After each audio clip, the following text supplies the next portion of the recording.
Instructional prompt is just what it is. Always give the kiddo another opportunity. Teach them something in your language. So if I use, hey class, everybody, talking out's disruptive right now. Why don't you all save it for talk time? Use your blurt card if you need to. Put it in your blurt book, and we'll talk about it later. And that's it. That's my cause and effect. What are the 2 words I want those kids to hear more than anything in that sentence? Disruptive. And talking out.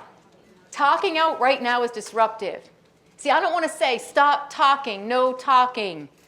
Stop talking, there's too much talking. It's too much talking, stop talking, too much talking, too much talking. How many times a day do you do that? Stop talking, shh, shh, shh, shh, shh, shh. Thanks for watching, and I hope you found this video helpful. If you did, make sure to like and subscribe so you never miss another video. I speak and consult on school behavior, and I love to help districts solve some of these problems. See you next time.